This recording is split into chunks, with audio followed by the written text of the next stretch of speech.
Please, we'll just wait for a few more minutes. Please bear with us while our attendees enter the room, and then we'll just get started.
Okie dokie. I hope by now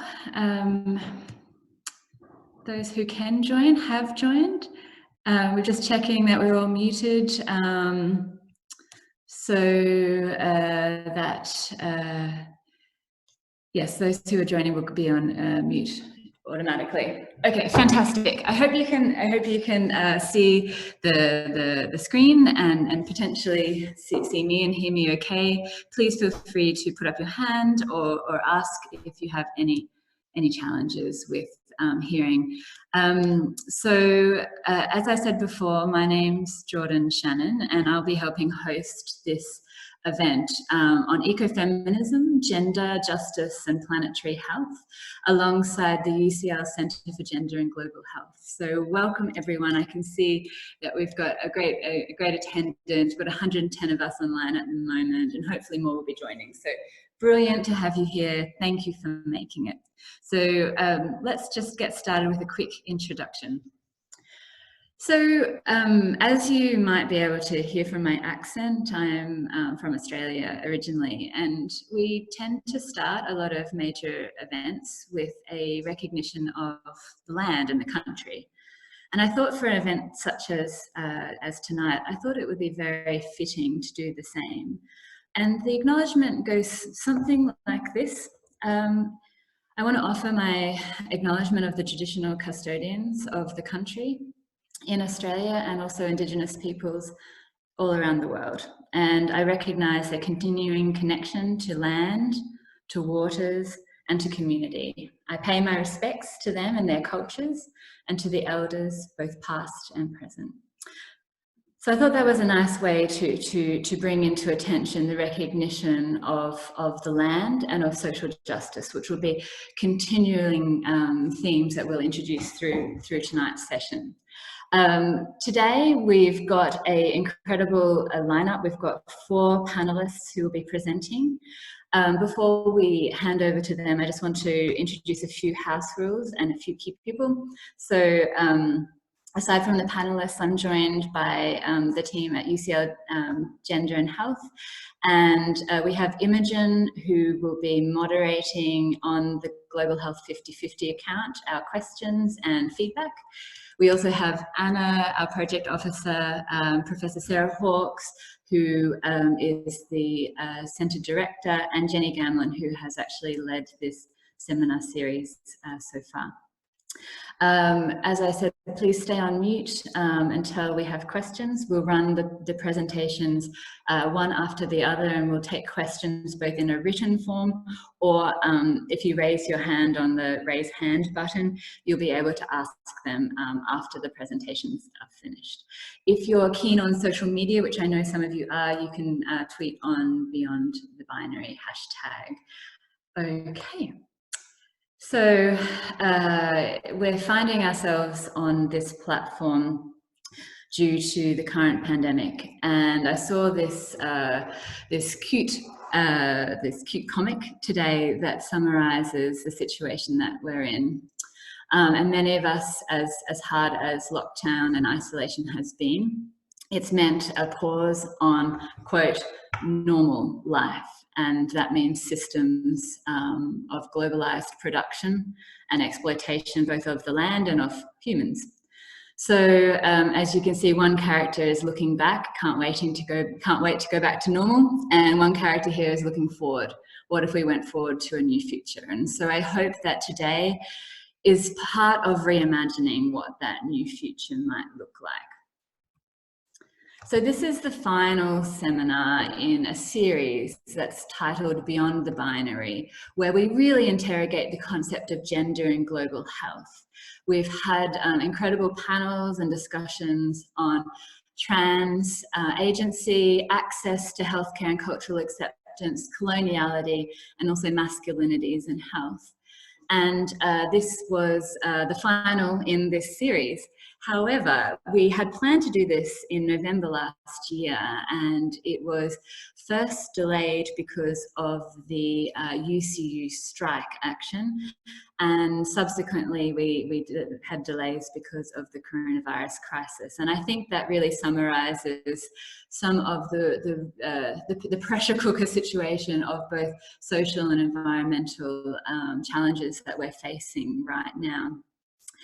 A colleague of mine, Audrey Prost, with apologies to her, speaks of the nexus between power, pollution, and production. Power being systems of patriarchy and oppression, production and reproduction, and the ways in which we structure them and value them, and of course pollution, referring to the broader environment and systemic effects. And I mean, I was speaking earlier with the panelists, and we realized that we are really packing in a few very deep concepts into this seminar. But really, I think it is so important to unpick these and to find the interconnections between these. And I hope that's what we can get at today, particularly with the vision and the lens of health and justice.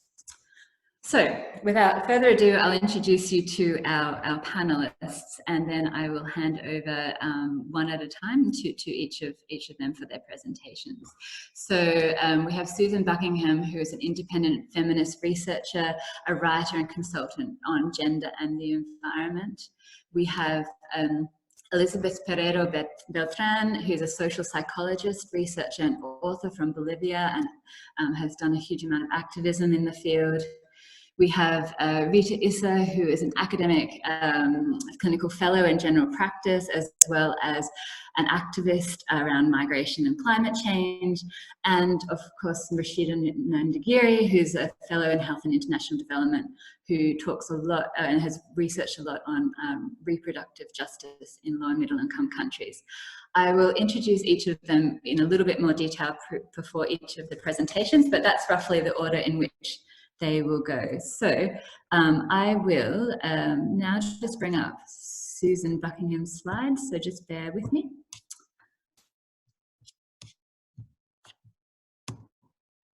Fantastic. Okay, so I'll just give you a quick introduction to Susan. She's an independent feminist researcher, writer and consultant on gender and the environment. Her latest book, which is a completely rewritten second edition of Gender and the Environment, will be published this month. Susan is currently a gender advisor on 2 international projects concerning the last frontier for considering gender in science and practice: Baltic Gender and Women's Empowerment and Ocean Science Research for the UN's World Maritime University. She also advised on gender and waste, which will be a new case study for good practice in gender research for gendered innovations. Susan has also worked with NGOs and is a trustee of the Women's Environmental Network, and is politically engaged in pursuing socialist, feminist, green future. So I'll hand over to you, Susan. Thank you so much. Thank you, Jordan. Thank you very much for inviting me to join this discussion. I want to just say a few words about the illustrations, because you may wonder when some of them come up. And as you see, I'm shamelessly promoting the new book, which comes out electronically on May the 22nd. There will be hard copies once we are back to socially mixing.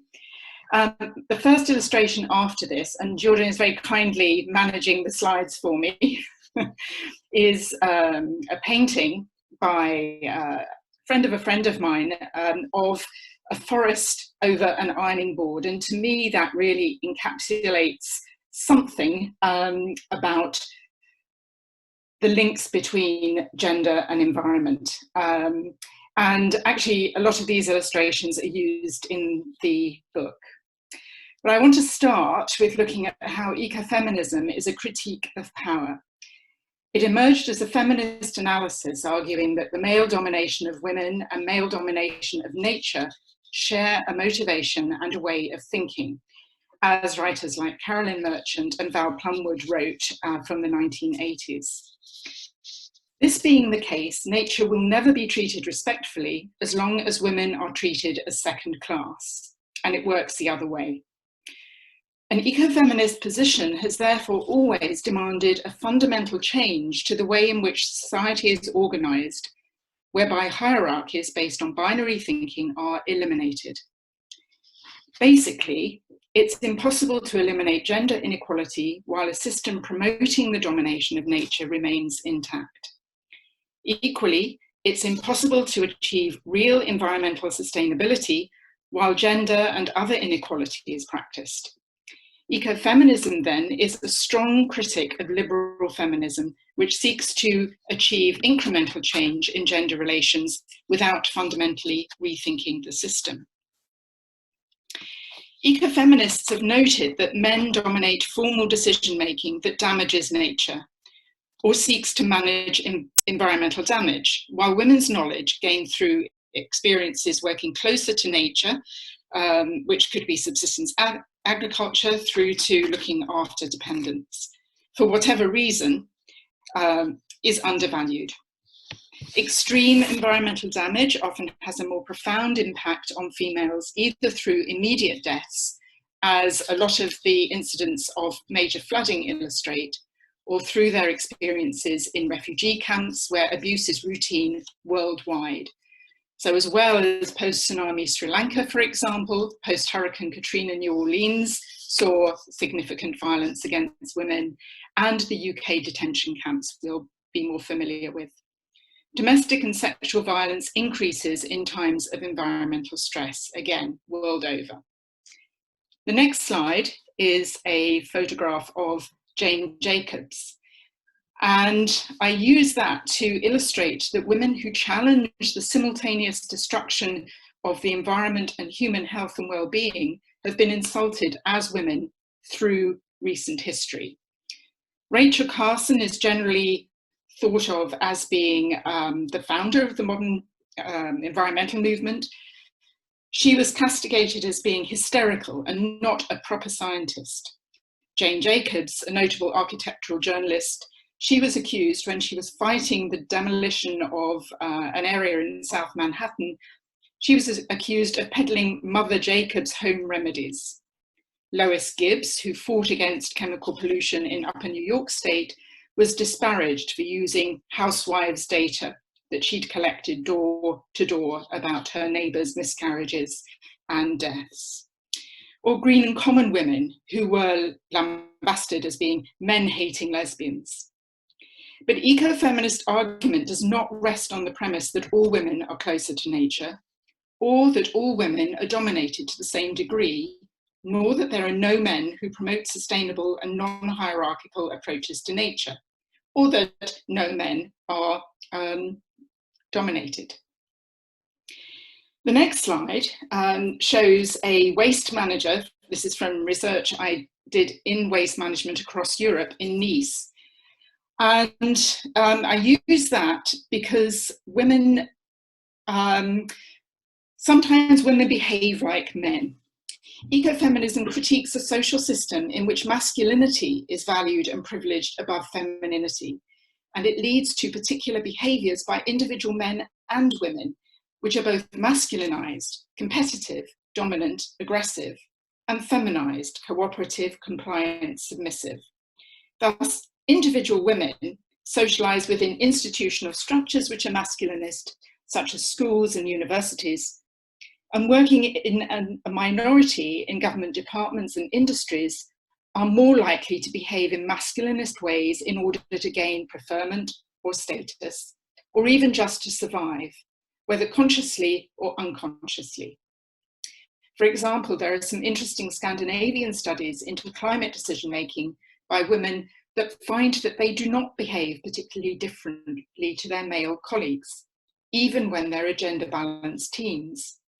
Dorsita Taylor, an African-American woman academic, found by researching environmental organizations in the US that while women are being hired and promoted and a numerical gender balance was being approached, these are almost all white women.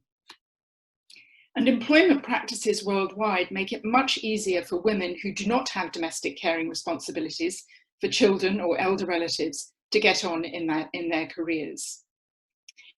And then conversely, what the next slide shows is that, as Françoise Daubon, one of the early eco-feminist thinkers in the 1970s, argued, men who don't always count as alpha males are also caught in what Daubon calls a condition of femininitude and dominated by alpha males. And following the work of Raewyn Connell and Bob Peace, Martin Holmes of masculinity, where some men have chosen to take a more feminist path to negotiate their relationships with women and nature.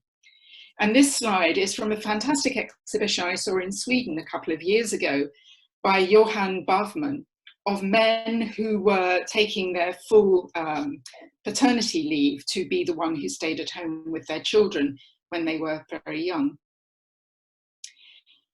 Such men are more likely to take their fair share of caring responsibilities, but as long as caring is undervalued as a paid and unpaid occupation, it will be women who dominate, and this will limit their political and economic influence. And then the next slide is more conceptual. So this has a more abstract connection to what I'm saying about the broader considerations of gender and ecofeminism, which is maturing through queer ecology critiques of boundaries, which invite us to question gender binaries, human nature divisions, and heteronormativity, all of which have negative impacts on our intra-human relations and relations with the other than human world. Assumptions about family life and relationships, as well as about care, which has long been a longer concern of ecofeminists, are also part of the social structure which dominates nature and gender. But I want to end my short talk with drawing attention to two activists who illustrate what ecofeminism means, and which I hope will make the link to the following speaker. They also illustrate the porosity of another boundary, which I think perhaps we're illustrating here, between theory and practice. So the next slide is of the fracking nanas in Lancashire, who have been opposing Quadrilla's exploratory fracking activities in Lancashire through the 2010s. They're an inspirational group of women who play on and parody conventional notions of the feminine, housewifely grandmas. They inspire those of us who theorise, while they use what Niamh Moore has described elsewhere as grandmotherly drag. And they point out that those of them who are protesting are not all grandmothers, and some of them aren't old enough to be grandmothers, but they all will have had grandmothers.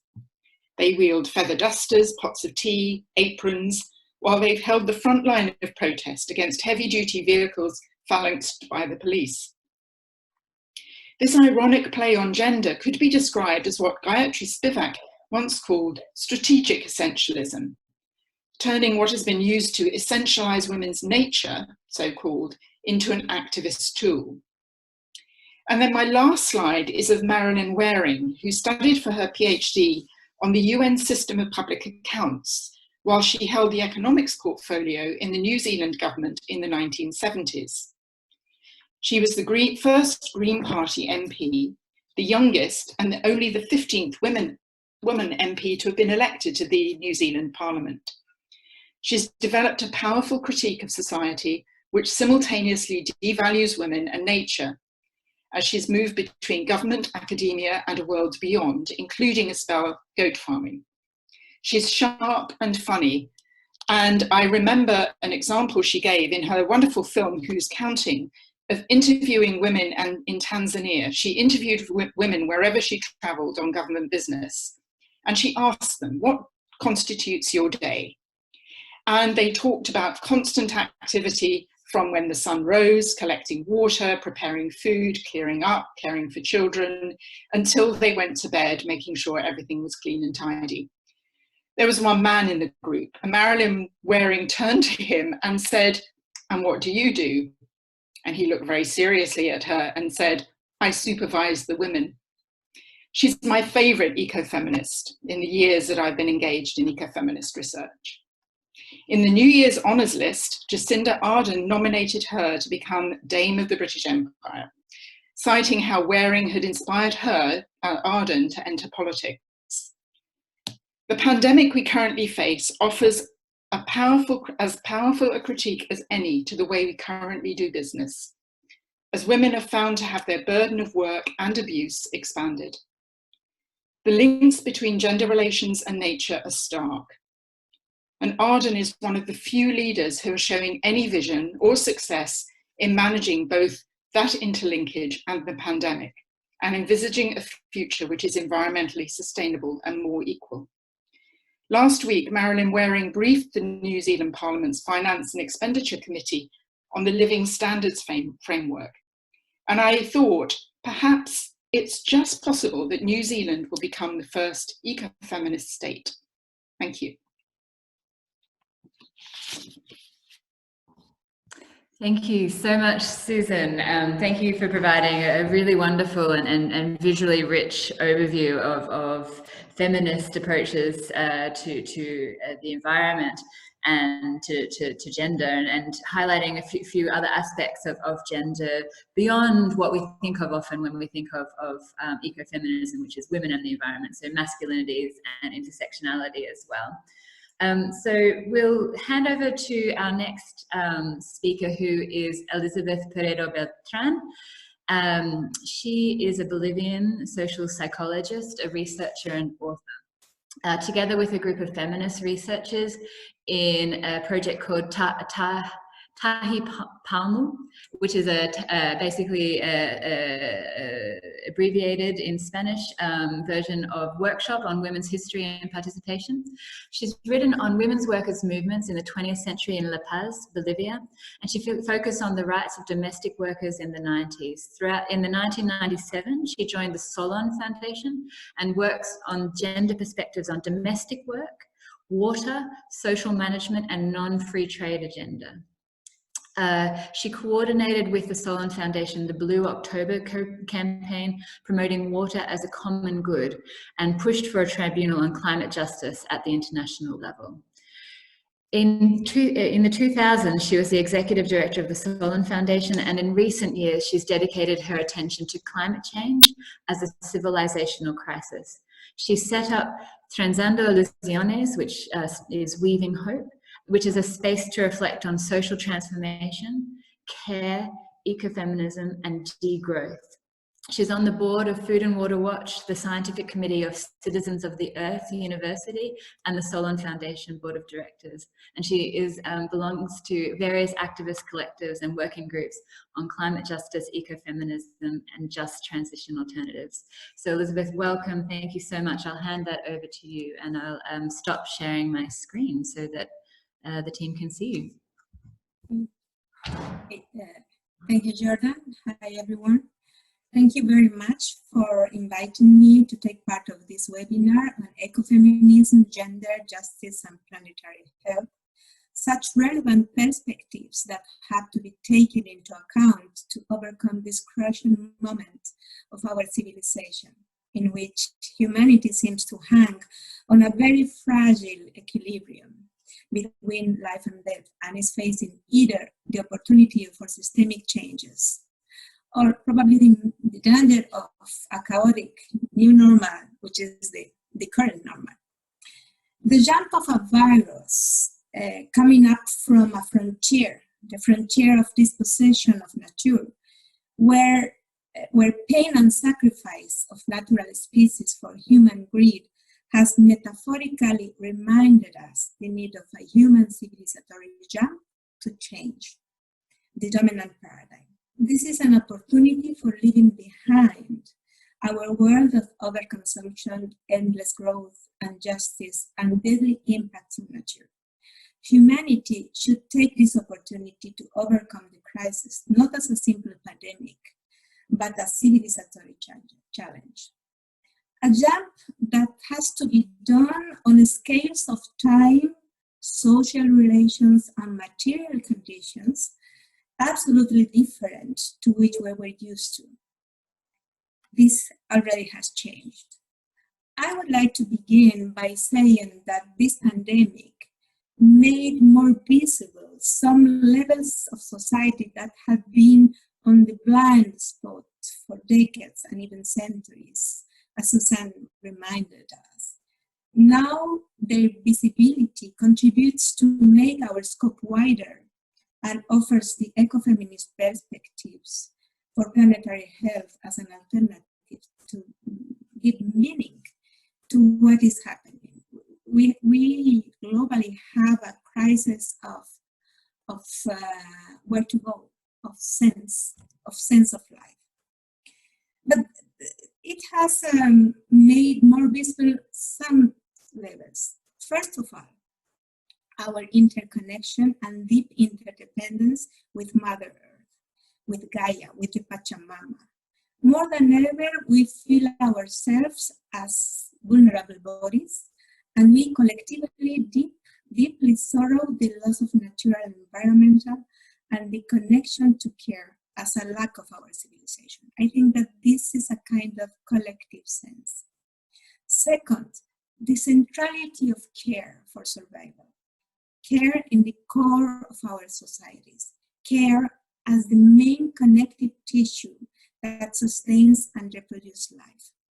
But also care with their implications that exceed the romantic vision of caring and love, and shows us the complexity and hard problematic of what really means reproducing life in a capitalist hierarchical society where especially women have to deal with dynamics of inequality, violence, precariousness, survival, and injustice. Right now, for example, the nurses working without appropriate equipments for protection, the migrant agricultures that feed our societies and assure the basic chains of food in the crisis under unfair over exploitation conditions. It's terrible. Or the domestic workers all over the world that are facing very hazardous conditions to their work and to keep their rights at the same time. But the crisis is also putting care as an ethics for life, that even in the midst of these truly hard conditions everywhere, remains as a strong pattern of human behavior, as an ethos that sustains daily life and has to be revisited to be a possibility, even in the new stage of the capitalist civilization, which is the capital sin, which is a chapter apart. If we would like to have a more profound, more deeper vision. The third level is the commons and the public common goods. The relevance of strengthening the common social tissues and the public systems in order to be resilient societies is a need that has emerged very strong from the COVID-19 crisis of health systems all over the world. We have seen how deregulation has beaten the public systems on health, transportation, education, care, and many other systems. And we can see dramatically the lack of public investment, which has been replaced by careless spendings made only for profit.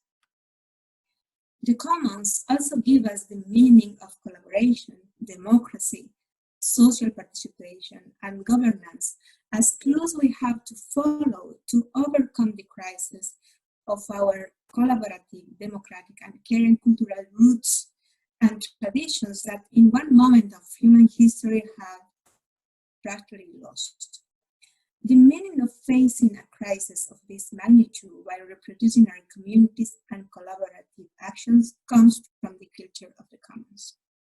And fourth, the real possibility of building societies of the growth, with economies that could flourish on the basis of the reproduction of life, with true indicators of wealth that, overcoming the GDP obsession, can express social and economic levels, including human wealth, caring economy, reciprocity, and mostly caring of nature in scope.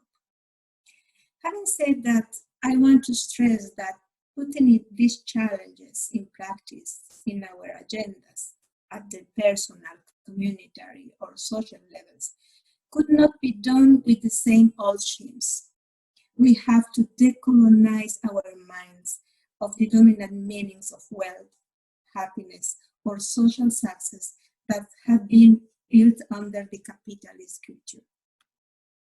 Coming from the South and from a pluricultural, stratified and neo-colonial society, I can say that probably this is one of the major challenges we have in the times.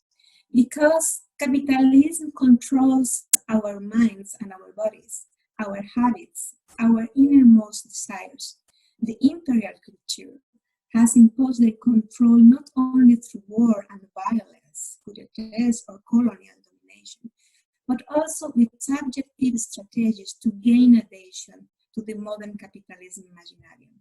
In Latin America, there are feminist thinkers that are proposing to decolonize our minds and even the desire, like Sueli Rolnik, or the Brazilian ecofeminist philosopher Ivonne Guevara, who they are really great thinkers.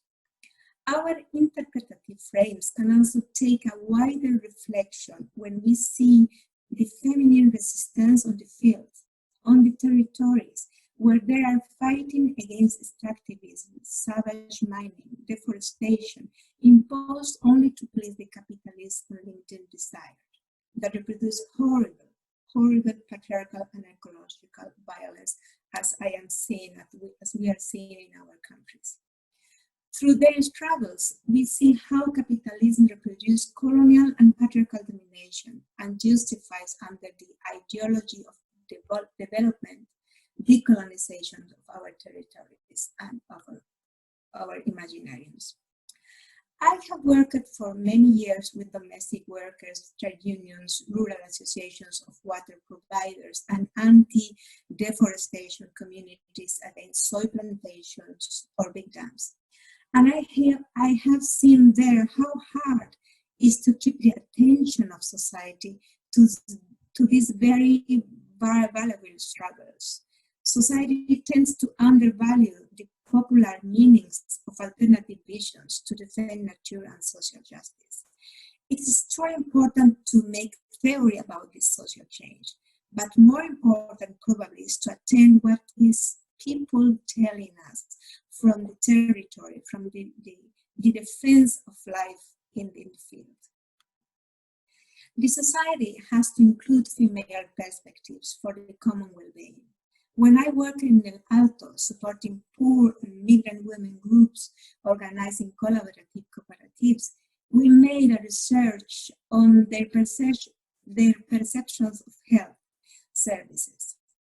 And we found that their own representations of health, with I am talking about indigenous women, migrants from the agricultural regions to the big cities, their visions of wealth were dramatically different to the vision of the Occidental medicine and the hospital. And that experience makes me think on what we are living right now with the COVID crisis. COVID-19 is facing as an estatal response that some theoreticals in Latin America are naming the sanitary Leviathan, with an approach from the states that is joined with a traditional narrative of health that takes the pandemic, excluding the environmental interconnections, and not take the possibility to develop and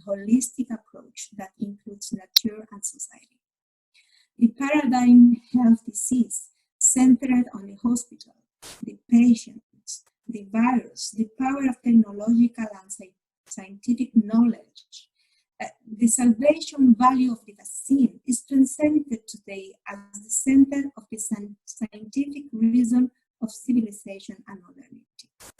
This approach excludes from the cognitive map the ecological, social, and economic causes of the crisis, the systemic order, the interconnections of human health and planetary health, and at the same time restricts the possibility of greater participation of society and the recognition of the social, the feminine, communitary, and popular knowledge of solidarity and management of the crisis that, in fact, are those that have saved humanity countless times in history.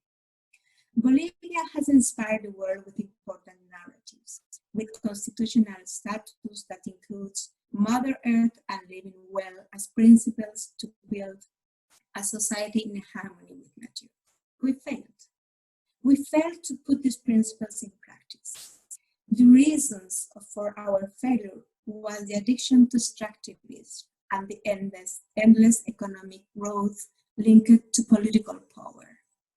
But from the ecofeminist critical perspectives, we think that it gives the possibility to learn from the experience and at least consider the gap between discourse and praxis, just what Susan said, which is very masculine and patriarchal.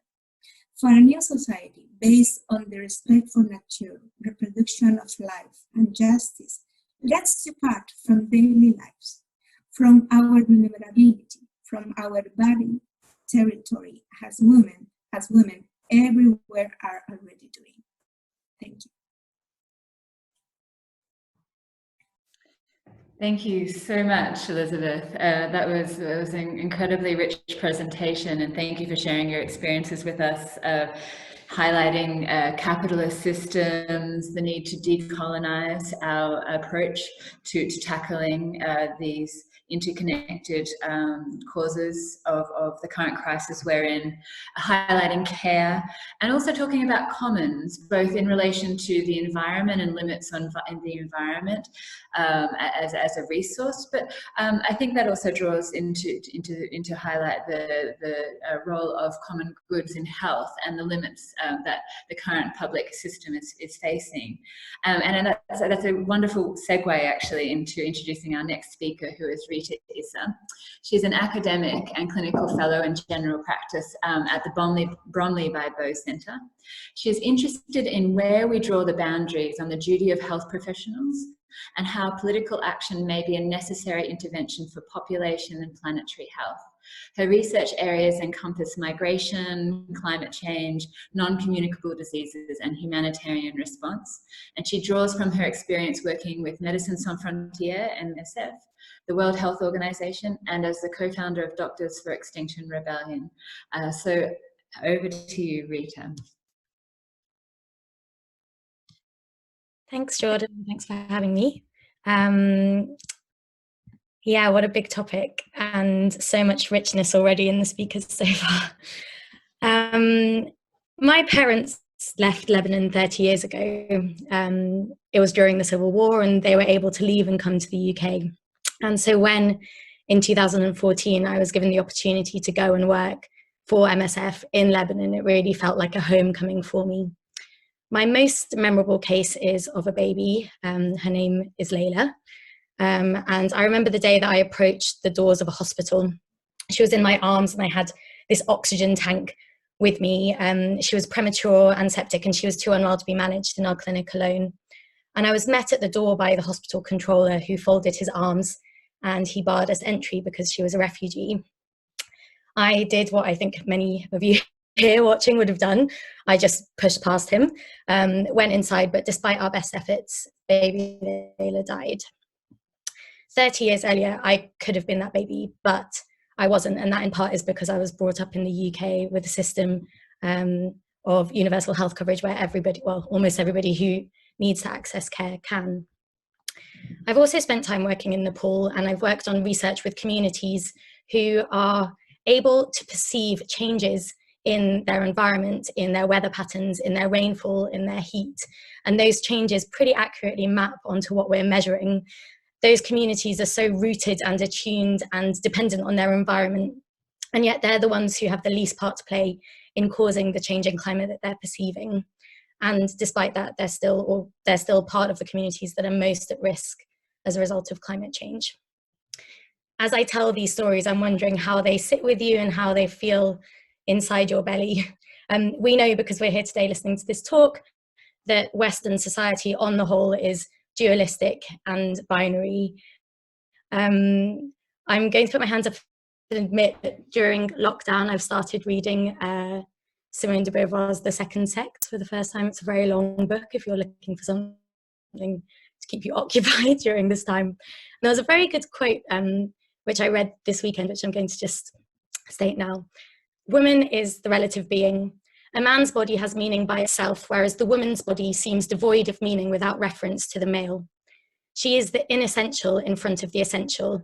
He is the subject, he is the absolute, she is the other. I think we find, it's just telling me my internet connection is unstable. Can you hear me? Yes. I'm going to continue. If you can't, just wait. Yeah. So I think we find that playing out in not just gender, man, whiteness, being able-bodied, capitalism. That seems to be this sort of godlike entity which holds power above all, including women, animals, the natural world, and resources. Within this worldview, gender exists on two poles which are inherently irreconcilable, and they're sort of oppositional. And we find that play out in multiple forms: humans and non-human species, humans and the natural world, black and white, straight and gay, and I guess as for me as a doctor as well, the ill and the well, and also scientific rationality being held as this ultimate doctrine above intuition or mystery or the unknown. And what I found quite challenging in my work as a doctor is that actually when I feel into it, it just doesn't really seem to be that true. When I move away from the rationality of it, of this idea of binary, and I feel into what it might mean, it feels untrue for me because I'm going to use a really cheesy Instagram quote: I contain multitudes. And I think that probably many of us here have felt that at times we are oppositional and we might contain those oppositions within ourselves. So we exist in these systems of power and oppression, however subtle they might be and however unintentional. And sometimes those hierarchies are clear and apparent, and we name them, and so we bring them to life. And other times they're so invisible that we don't even recognize them as we live them. And as a cis, able-bodied doctor, and also a child of migrants and a woman, I found myself dancing back and forth in this space between power and my own relationship with power. And I think it's only really through having at times been powerless that I'm really aware of the power that I do sometimes occupy. And I think just observationally, many of the middle class educated men in my life don't even recognize the power that they inhabit, because for their whole lives they've been submerged in that water. They are at one with that power, and they don't know how it feels to be outside of the water and flapping their gills against the air. And I think that not having an awareness of power when you have the opportunity to occupy it is dangerous, to be oblivious to it, and also can be dangerous if wielded incorrectly. So I'm just going to talk a bit about Doctors for Extinction Rebellion. So we set up Doctors for Extinction Rebellion in full knowledge of the power that we hold in society as respected professionals. We bridge science and communication. We know about cause and effect, exposure and outcome, risk factor and disease. And so there seems to be no more fitting way to be in service by utilizing our power for a greater good. And this came for me from a background of being an advocate, at times an activist and at times an advocate. And I think for many clinicians, we are advocating every day for our patients. But as I started to think more about advocacy, I realized that advocacy too has its role in perpetuating a power dynamic, because you occupy this space where you advocate on behalf of somebody, you speak on behalf of the powerless and you speak to the powerful. And there's something to be said for you being within that space because of a power that you might hold within society. And so activism through Doctors for Extinction Rebellion felt like we were able to step outside of that system a little bit and try and work outside of that pre-existing power hierarchy, and maybe use the power in a slightly different way. And also our advocacy around climate change hadn't really got us very far, and so we needed to try something else. So Doctors for Extinction Rebellion has just had our 1-year anniversary. Over this year, we've brought together over 800 health professionals who are ready to take direct action in service of the planet. We held the world's longest planetary health symposium in a protest site in central London. We've trained over 60 health professionals to be spokespeople. We've got coverage in all major UK press and international press. And we've also been part of the effort that's led to multiple medical colleges declaring climate emergencies and divesting from fossil fuels. Over the last year, over 30 doctors have also been arrested, and they've risked their liberty and their careers for the planet and for our communities. And I think this cognitive dissonance is really interesting.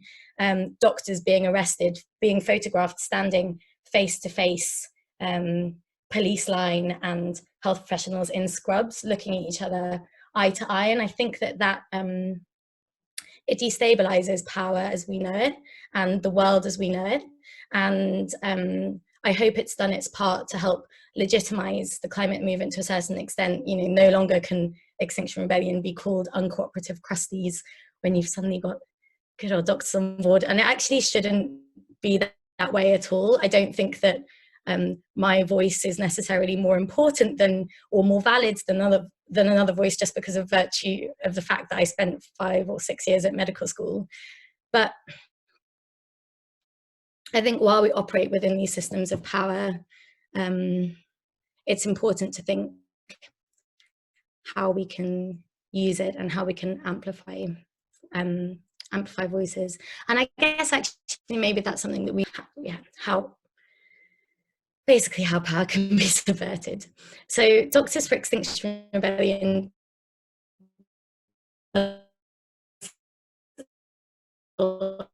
and Extinction Rebellion is terrible at times. I guess firstly, all of us have been socialized and raised within society of hierarchies, and those hierarchies don't cease to exist simply by deciding that we're going to suddenly organize horizontally. Generally, I found that people, myself included, who are used to having power in certain ways, when you step out of that power, it might feel like an oppression. And though I would say Extinction Rebellion is eco-feminist, and despite some of our efforts within it to centre global justice, we are still, as a movement, largely deaf to the struggles of our Black and brown sisters, brothers and others, and the lessons that they offer us by teaching us of their fights, and also the opportunity and space that they offer us to really take a step back and learn how to listen. I do think that with Extinction Rebellion and with elements of the climate movement, when we ignore these intersections, we are choosing to fight a battle, but we're not choosing to fight the war, because we're not destroying the systems that have created the situation that we're in at the moment, to name it. And I think moving forwards, we need to think about what we're fighting for. And I think the pandemic has given us real opportunity to reflect on that.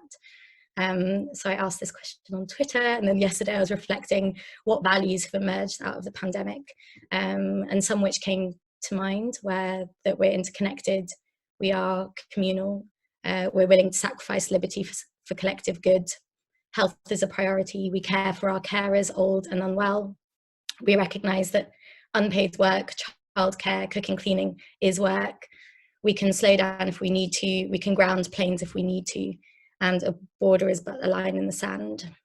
What I found in some way inspiring and also feels huge is that massive corporations are basically falling to their knees with just a month's lost revenues. And what seemed so permanent and infallible, capitalism, consumption, white male dominance, a fossil fuel economy, has been essentially shown for what it is, fragile. And it's interesting to see as those systems crack what exists beneath that all. And to me, I see the emergence of a system which is much more whole, much more receptive, and much more in tune. And I think that it now requires this sort of collective imagining and a stepping into that space, which is which I know is there, which I know is in our bodies and in Mother Nature, if we choose to open ourselves up to perceiving it. Thank you. Thank you so much, Rita, for really drawing attention to power, both in our own work and in the movement in general, and really going beyond the binary and speaking about the multitudes that each of us contain and bring to the table. I love that term. A concept that Susan brought up in her talk, which we'll return to now, is the notion of kinship and care. I think care has actually been threaded throughout each of the talks, and we move now to Rashida Nandagiri, who will speak a little bit to the concept of justice, and in specifically gender justice and reproductive justice. She's an LSE Fellow in Health and International Development. She researches abortion and reproductive justice in low middle income countries. Her doctoral research was a multi-method study investigating women's abortion trajectories in India. Her current research interrogates safety conceptualizations in abortions and the resurgence of populationism and neo-Malthusian ideologies in population-related policies. She's previously worked with feminist movements and collectives on sexual and reproductive health and rights, and she tweets incessantly at Rishi_. So over to you, Rashida. Thank you. Thank you. Thanks for having me. It's a very, a series of really tough acts to follow, but largely I think the points that have been made, I think I'd just like to offer a few more thoughts that align with that. So in November last year, over 10,000 scientists from over 153 countries felt that it was important to tell it like it is about climate emergency and the very real threats that we currently face. They published an open letter in the journal Bioscience calling for urgent action to address the climate crisis. And they had some really important recommendations, but the letter also urged efforts to stabilize global population and then gradually lower fertility. But through the use of ethical human rights approaches that ensure social integrity, such as access to primary and secondary education for girls, making family planning services available, and removing barriers to their access. And, you see quite similar sort of commentary around coronavirus now, humans are the virus, and overpopulation is this one big element of it. And sure, ensuring that women and girls have access to family planning services and championing gender equality through greater access to schooling and education doesn't sound like a bad argument. It's even quite a compelling one. But there's two things that stick out for me. One, I'm Indian, so for me, there's this huge historical amnesia here of what happens when we tie population reduction or population control to the numbers of people and to women's fertilities, and who that this is then visited upon and the ways in which women experience that. Two, it then makes the climate emergency something that requires a very simple technical fix, family planning, and for what it constructs as the problem, women's fertilities. And this assigning of social and ecological problems to human numbers, this is what Angus and Butler call populationism. And what it does is that it shifts away attention from systems and structures and places responsibility on individuals and their poor, careless behaviors. And in this technical fixing, what happens is that we end up with a depoliticized and an incomplete understanding of the emergency and how we might even consider or begin to approach addressing this. Because when women's fertilities are constructed as a problem that requires control, whether voluntary through incentives or through state-sanctioned coercive measures, it instrumentalizes them as a means to an end, and it makes the personal a matter of public policy. So these discourses and ideologies that permeate policies and programs rarely affect populations or women in a very singular manner, but are stratified and heightened across race, age, ethnicity, caste, class, those intersections that Rita was just talking about. And there's been this really obvious shift, there's been this shift from like an obvious or a direct coercive population control, the kind of stuff that we saw in India in the 1970s or visited upon indigenous populations in Latin America, to using, co-opting the concepts of women's empowerment and agency. And we see this in the language of Diffid, of Gates, in the kind of reports that they put out. And these are all still underpinned by colonial ideas about race, gender, and sexuality, which dehumanizes and universalizes these clients or these receivers of family planning programs. You know, one, as though agency and empowerment can only be understood through these lenses, through these understandings or quite westernized notions of what empowerment and agency looks like. And I think in this, it's also worth acknowledging that the global South, with its large population, remains the problem. While in the global North, people are being incentivized to have children. And we see these in policies in Hungary, in Scandinavian countries, partly because of their low fertility rates. Coming back to this idea of clients and how they're constructed, Jade Sasser describes them in the concept of sexual stewardship. This idea of this modern, rational woman who behaves morally, who manages her fertility responsibly, all for the greater good of her community, her nation, and of humanity itself. This modern woman is, who is, undoubtedly fertile, definitely heterosexual, and a reproductive being, almost obviously desires fewer children. And this sexual steward is vital to the idea of voluntary family planning, of this notion of empowerment that is put forth. And it draws on a very universalized and neoliberal notion of womanhood itself. And by echoing these notions in these population policies or in these population family planning programs, it sets normative standards of what responsible reproductive management looks like, that there is such a thing as proper spacing, proper timing, and the proper number of children that you can have. And all of this needs to be borne out in service of our larger humanity. And these programs, they continue to report, and this ties to what some of the other speakers are saying around these targets or these numbers and what is counted. These programs continue to report numerical targets on contraceptive uptake. And what happens is, once again, the individual is lost. The person is invisibilized. Lee Senderovich shows in her work on contraceptive coercion, and some of my work speaks to this as well, that we can incentivize coercion in a number of different ways. It's not necessarily the most direct form of, say, if, when you're having an abortion, that doctors put on an additional clause of sterilization. It can work in more subtle ways, from relying on social norms to push an idea of an ideal family, or to scolding and shaming women for their so-called improvident maternities. And the thing is, pitting women's reproductive agencies against the future of the earth, it's a false, depoliticized, and incomplete argument. For me to truly reimagine the world and our futures, justice needs to be at the center of that. It's a big ask. So how do we get there?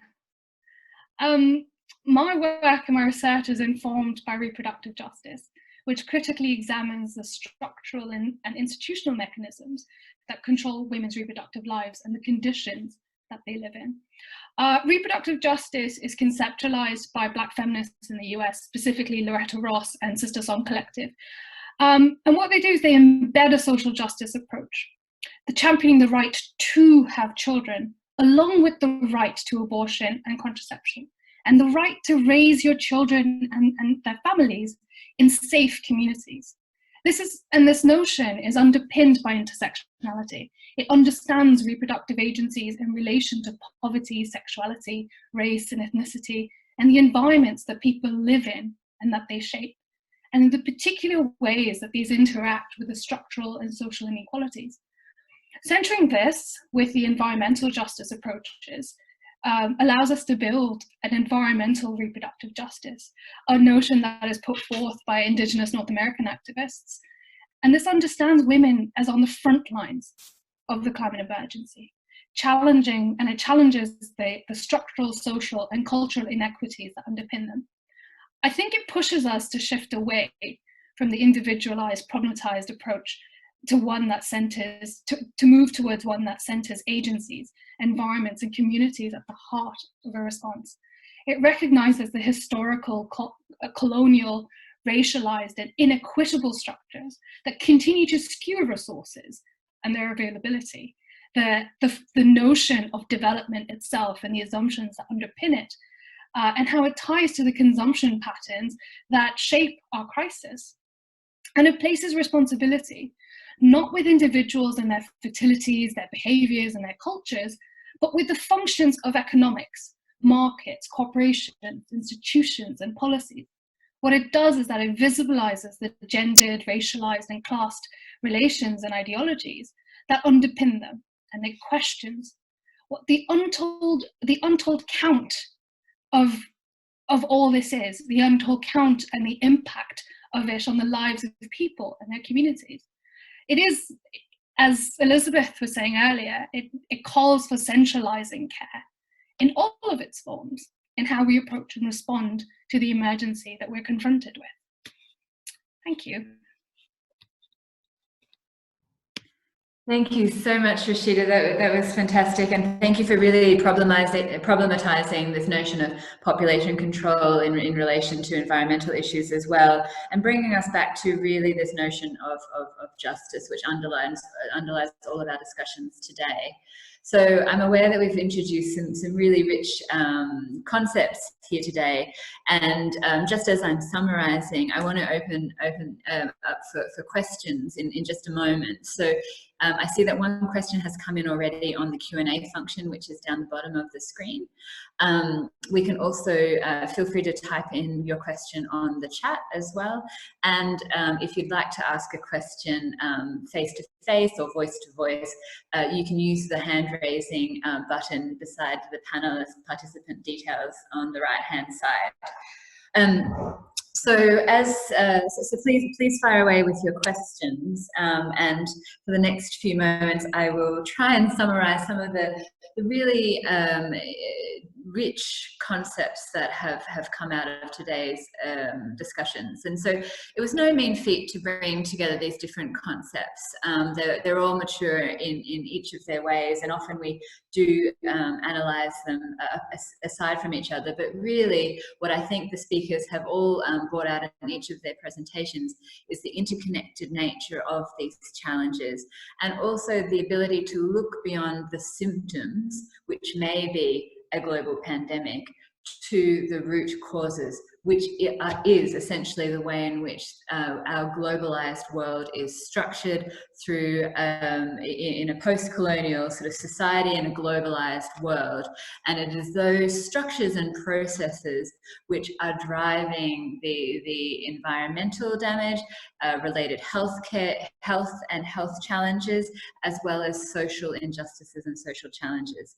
To flip that coin, all of our speakers have really highlighted the need to go back to principles of care, communality, collectivity, and also remembrance of history, and positioning ourselves in a long historical process that has brought us to this point. Hopefully that has done some justice to the discussions of today, but I'm sure this conversation is something that can continue onwards. So I will come back at the end of our discussion, but now is very much time for our Q&A. So we have a few questions coming in from the Q&A typing. So I'll start at the top with Michaela Patrick. So she has a question for you, Susan. She says, "Thank you for a wonderfully rich presentation. As an architect, I was thrilled to see Jane Jacobs' reference as a discussion of ecofeminism and planetary health. I wondered if you and the other panelists could share any thoughts about the relationship of the natural and built environment in practices of care and an alternate relation to nature as expressed through ecofeminism, with the understanding that natural and built environment might be another problematic binary. How can we better shape the places and environments we inhabit, have to play in imagining a more caring world? Thanks, from Michaela.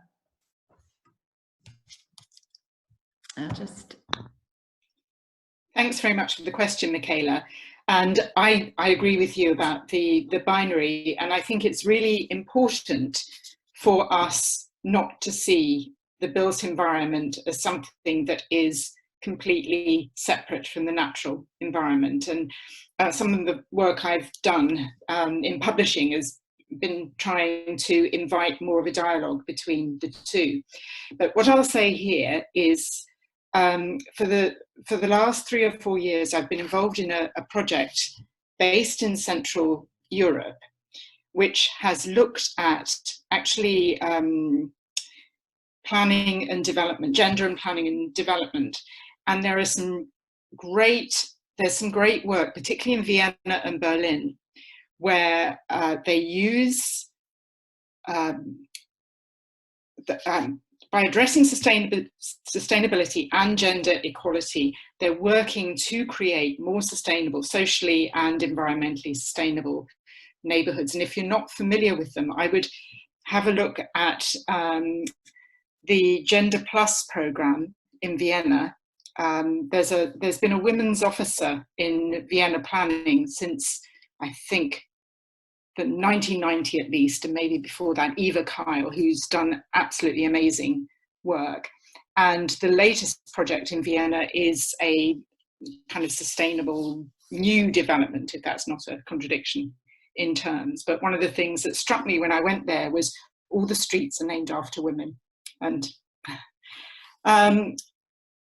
but some of the cooperative housing projects, which are environmentally sustainable and also are designed to kind of make it easier to share caring, are really interesting. I saw a number in Zurich as part of this project as well.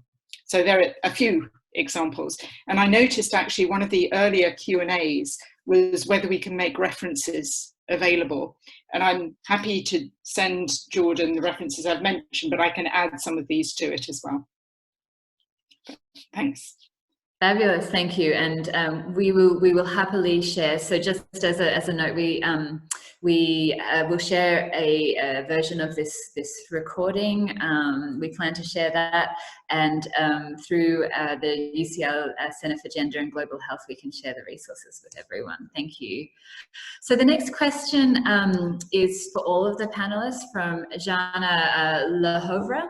Larova, sorry, and she asks, would all panelists would be able to give us some experience of some of their experiences and tips on how to promote the concept and practice of ecofeminism in settings that are not just patriarchal but are sometimes openly anti-feminist and chauvinistic, coming from a Czech setting. She also says, amazing talk, everyone, thank you. She's absolutely in love, which is wonderful to hear. Thank you. So is there any of our panelists would like to talk about experiences in openly anti-feminist or hostile settings? Perhaps Elizabeth, you have had some experience with that in Bolivia or elsewhere. You mean anti-feminist? I didn't understand the question. The question was, what's your experience in talking about ecofeminism in a hostile, anti-feminist environment? Oh, so many.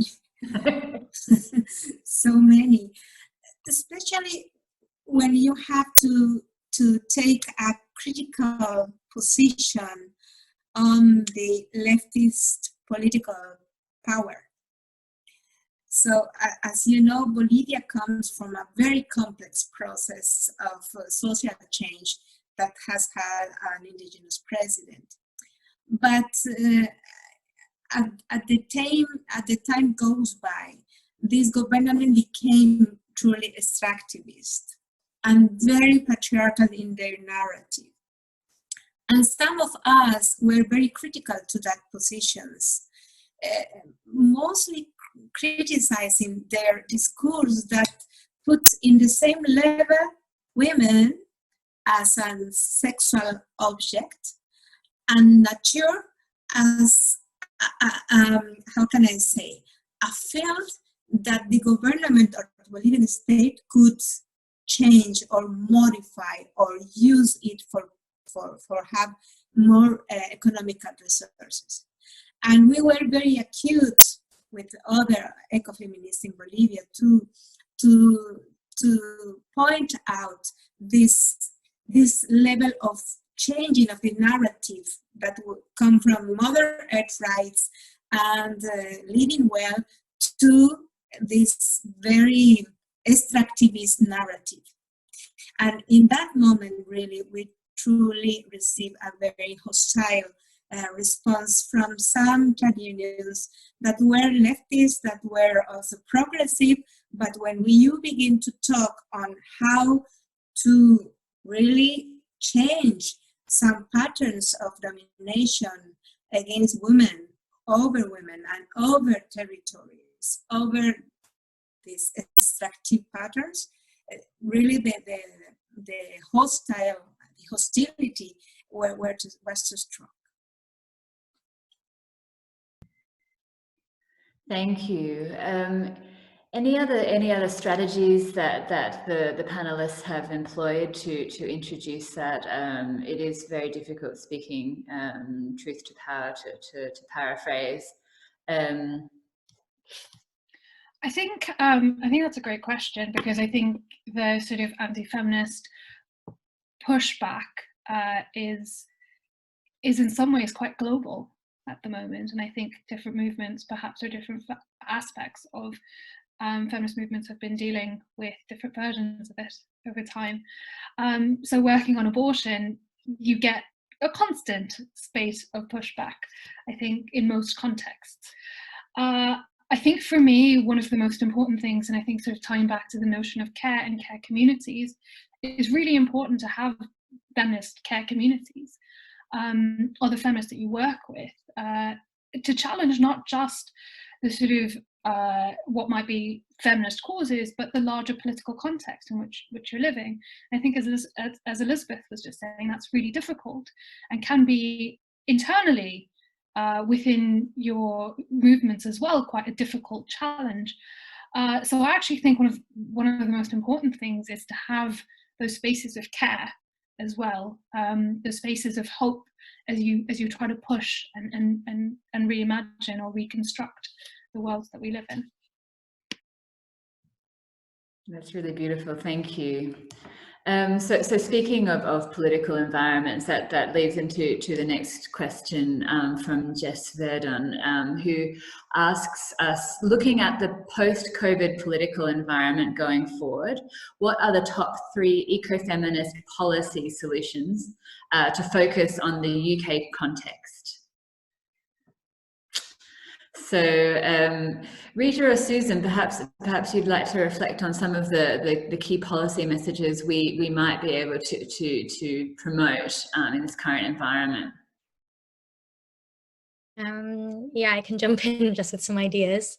I don't know necessarily if I can translate these into policy recommendations, because at the moment for me they're more visions of the way that I would like to see the world, and something which I feel is really challenging and lacking in neoliberal capitalism is essentially this idea of individualization, and we live within our separated units. We consume separately, we care for children separately, we go to work in our separate cars, and that's not only bad for our mental health and for our physical health, it's also bad in terms of the resources that we use. And I think that this time has shown us that actually we can spend more time on collective care. And I think it's interesting to consider how that transition might be facilitated through a policy level. And I think in part it's because we do paid work too much. And so there's this question of, do we recognise unpaid work and care work as work? And how could that be facilitated? Is that through something like a universal basic income? Is that through reducing our working week? Is that, you know, I don't know necessarily the different ways in which that might be achieved, but I think there are people who are working through that problem. I don't know if anyone else wants to jump in. Well, I'd echo that, thanks. And I'd say we need to revalue work, because at the moment, the work that probably is in a way, the least helpful gets valued the most. So the hedge fund managers and the people who run large airlines and so on. We need to value care properly, whether it's unpaid care or paid care. I think a universal basic income, the more I've been thinking about that, the more I think it's a really good idea, because it gives everyone an independent income, whether it's a young 18-year-old or women or people who are sick. It sort of gets away with the idea that you've got to go through the whole assessment of universal credit or sickness benefit or whatever. And as part of that, we need to have a national accounting system which properly values activities, so that all that unpaid work that we do is counted. And I read an ONS, Office for National Statistics report last year that said the unpaid work, which is childcare, housework and so on, that is done in the country, is something like, is over £1 trillion. It can be valued at over £1 trillion. And I think it represented something like 49% of the economy if we counted it. So I think there are things that could be done pragmatically. And then to be, I think what New Zealand is doing at the moment is it's decided to switch the priorities around so that they're working to a people-centered strategy for coming out of lockdown, rather than a business or profit-centered strategy. So I'd offer those things, and they would then benefit the environment and inequality, or they benefit equality, right? I just have two quick ones. And I, obviously, in sort of echoing what everyone else has said, I think universal basic income actually is a fantastic idea. But two additional things I'd like to sort of offer is one, and I think Rochelle Burgess wrote a really fantastic piece that came out today on mental health. And I think that, like, really thinking about what mental health, what a political economy of mental health would look like and what that kind of approach would look like. And I think that relates very much to our notions of care, caregiving, care seeking, and how we actually understand the different forms and manifestations of care. And the second thing is, I think hostile environment needs to end. And I think the racist immigration policies need to be rethought. And I think those would be my two big policy recommendations. Fantastic, thank you all. The next question is an anonymous question for Rita. They say, Dr. Rita Issa, are you worried about the potential rise of eco-fascism? Increasingly, it appears that a lot of commentators are willing to blame developing countries, India and China in particular, for climate change. This is leading to an atmosphere of blaming people from these countries for the effects of climate change. Furthermore, there is an increasing willingness for Mediterranean countries to try their best to turn away refugees, increasingly climate refugees, over issues of national capacity. What do you have to say about this? Yes.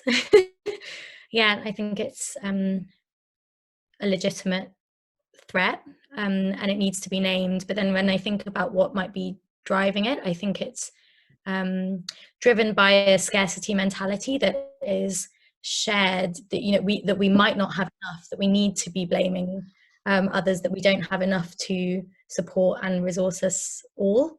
And so I think the tackling of it is it's an imaginal tackling, and just this reframing that actually we're not in as much scarcity as we think we might be. I feel like Rashida might be able to speak on this more. Just gonna look at the question really quickly. I think it's an interesting frame to frame it as ecofascism.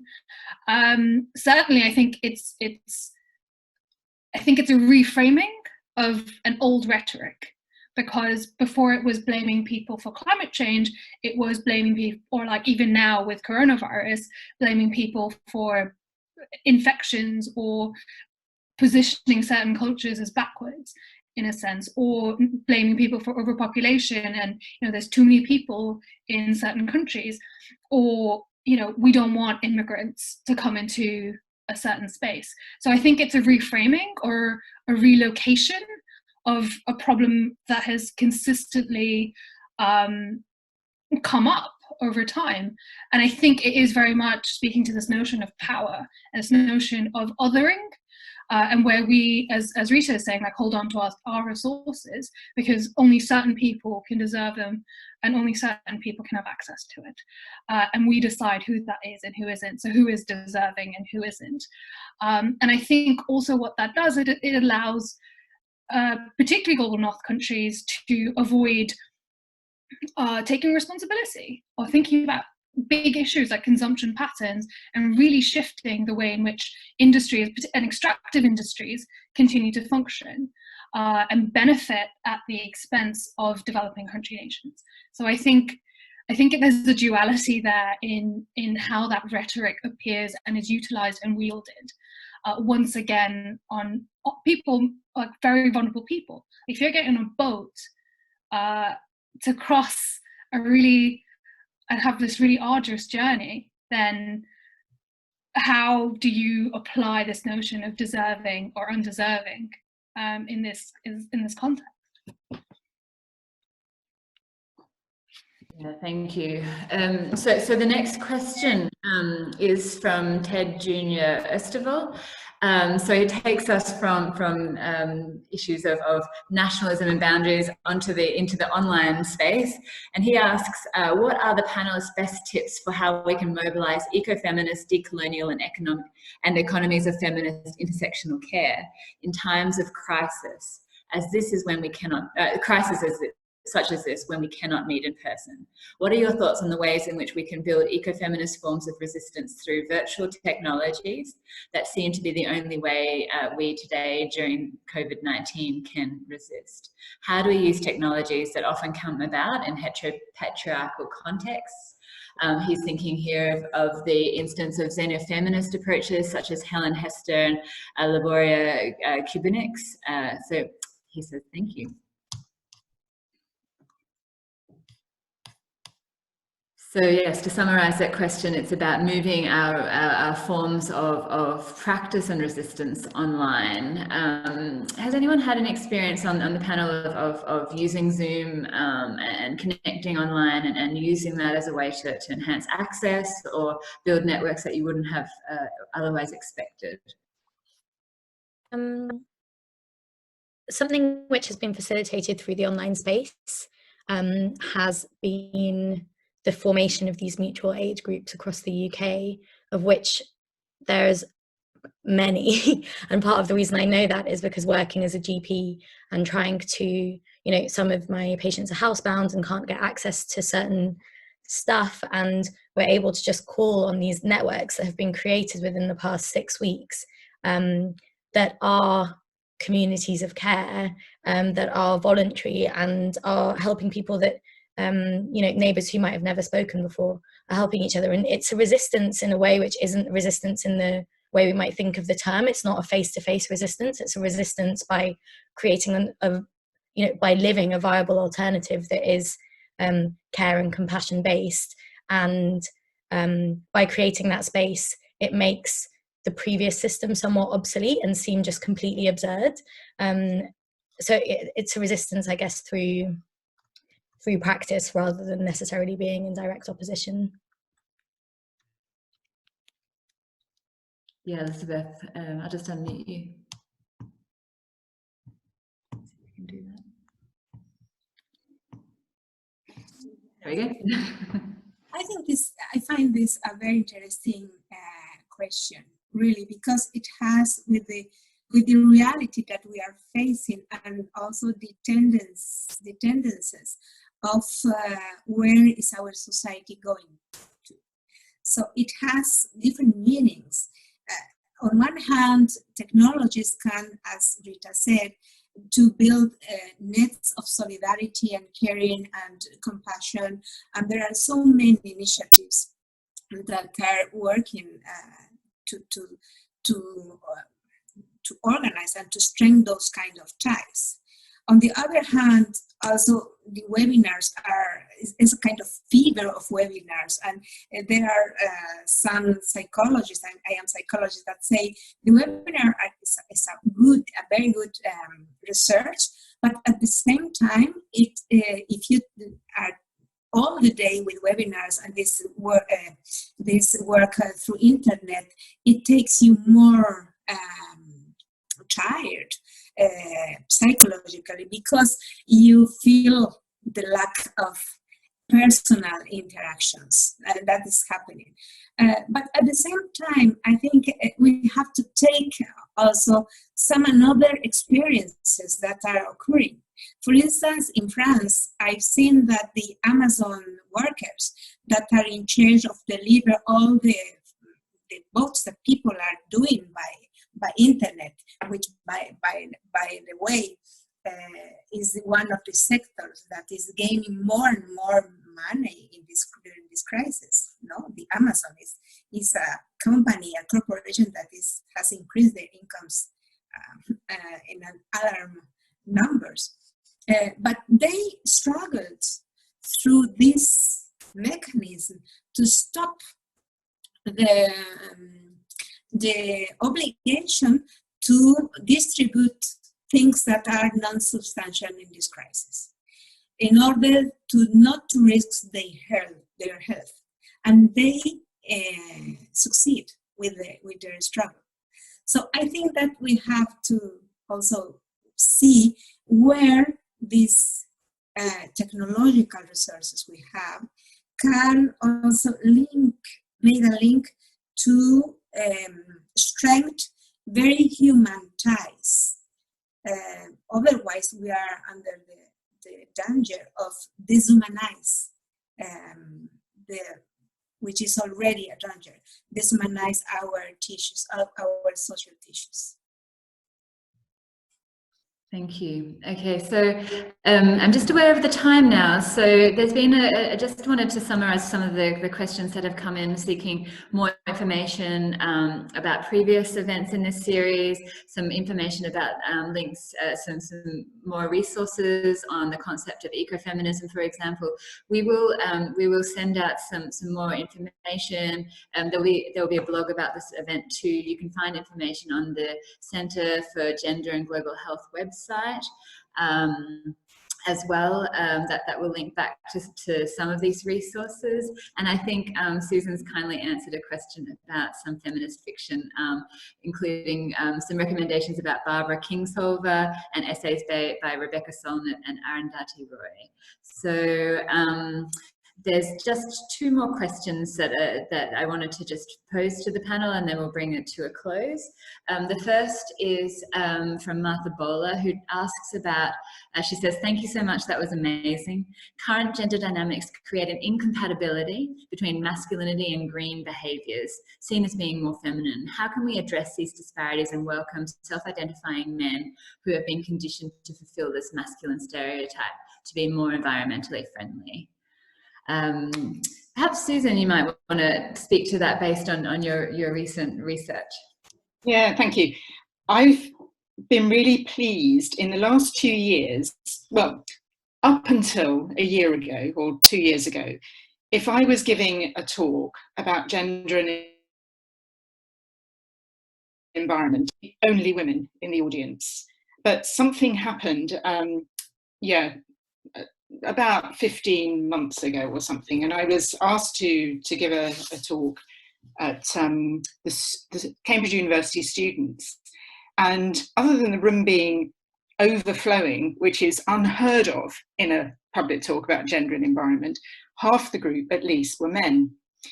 And I think that represented a real turning point, and I think maybe it coincides with XR, and sort of tapping into a broader concern about the environment. But I think there is increasing recognition amongst younger men that gender actually is about them as well. I read in when I was preparing work for my book, I read an article in The Guardian by an Australian novelist called Tim Winton. Actually, here's another one to add to the list. He writes his, and he was writing about how the current situation and the kind of tough man image really hurts men as well. And I think that some men are realizing that, not enough, obviously. And Martin Holtman, who I mentioned, I'll give the reference to Jordan to include in the papers, he wrote with an Australian colleague, Paul Poulet, a book called Eco-masculinities. And it's using ecofeminism as a starting point, but he talks about different kinds of masculinities. And particularly they draw on work they've done with men trying to follow alternative lives. And I think the more we can talk about that, the better it is for all of us to work together. And actually just mentioning Caroline Merchant, who wrote one of the kind of famous original books around ecofeminism that looked at the kind of philosophies which have underpinned Western so-called civilization and has made it the way it is she finishes a later one of her books with saying, actually, we have to learn to work together. It's not women who are going to save the world, but we all need to work in a different way and collectively, because we'll all suffer if we don't, and we all benefit if we do. Thank you. That's a beautiful summary, and I think that really brings us back to I guess the core business of what we do here at the Centre for Gender and Global Health, which is really interrogate that notion of gender and how it is, how we can, within how we can construct our caregiving roles, our society, and that involves both masculinities, femininities, and gender beyond the binary. So the final question, and I'll just add one quick comment from the chat function where I've been just looking and catching up on from Ellie. This is in relation to the past conversation on online spaces. She says she feels like the COVID crisis is a great moment for some of us to decolonize our minds and remember that our priorities and worth are not based on our economic productivity. As such, the time we spend offline is the time that gives us power. So beautiful, beautiful comment. And the final question is from an anonymous attendee who's directed at Rashida, but of course open to all panelists. Considering the rhetoric and policy approaches across the US labeling abortions as elective procedures during COVID and thus making them difficult and impossible to access for some, I'm hoping you can speak to how this trend fits into the conversation on gender, reproductive justice and the environment. Additionally, as young American women, how do we fight this and advocate for our sisters who are in communities who may have even less voice? And thank you all for an amazing panel and talk. That's very lovely. Thank you. Yeah, I think, yeah, that's a heavy question.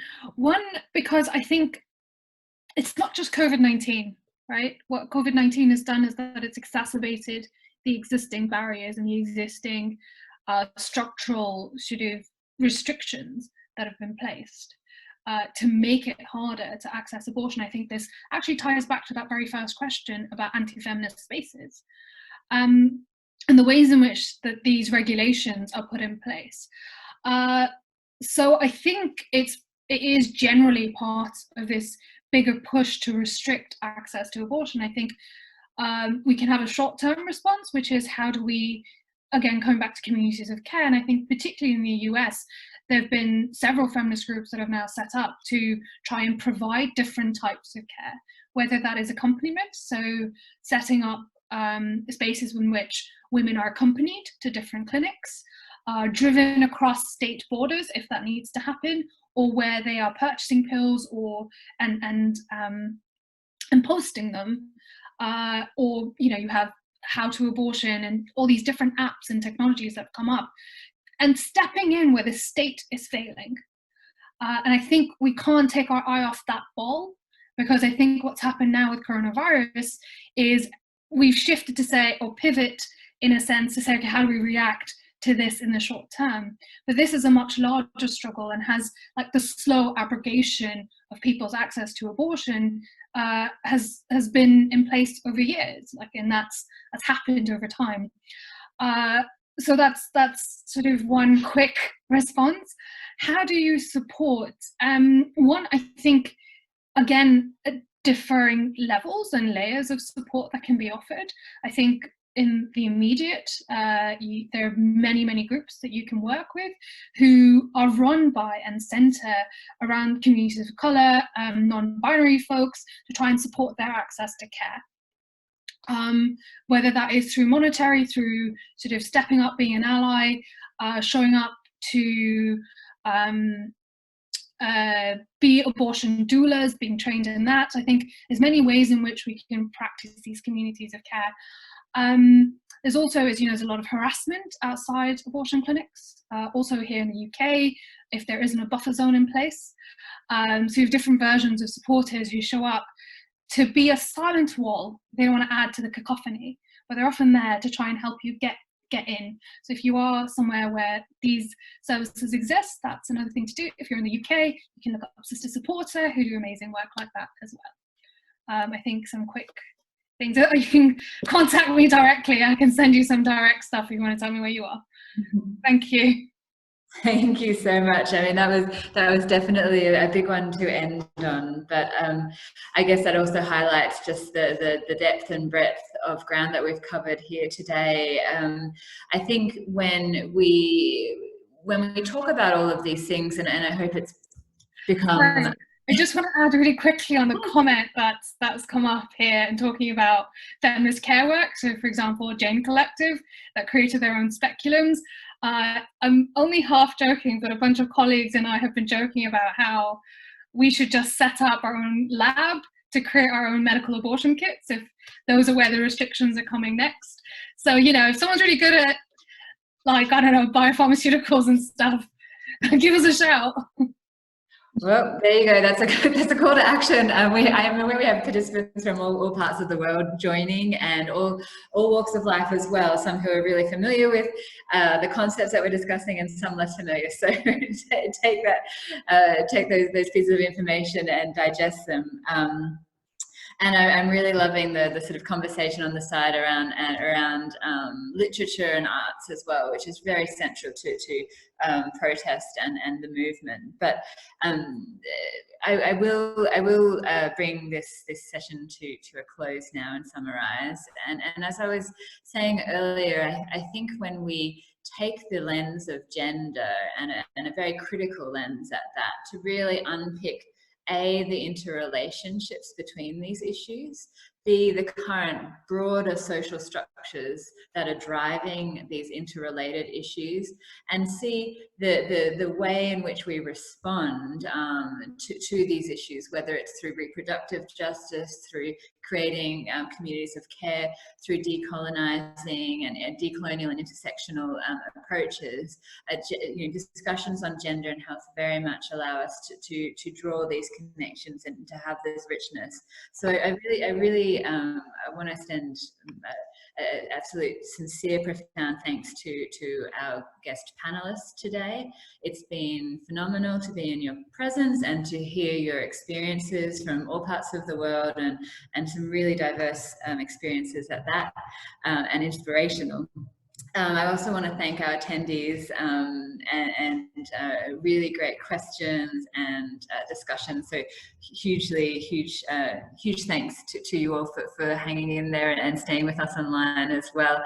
Long past your quota of online time, I'm sure, for the day. So I hope that there may be some remaining sunlight out there to at least ponder and reflect on and disconnect from the online world that we're in right now. But as I said, we will follow up with a blog piece. We'll send around some more resources, and we'll post this online as well, a recording, so we can continue the conversation in the days, weeks, months, and years to come. Thank you so much. Thanks, everyone. Thank you very much. Thank you.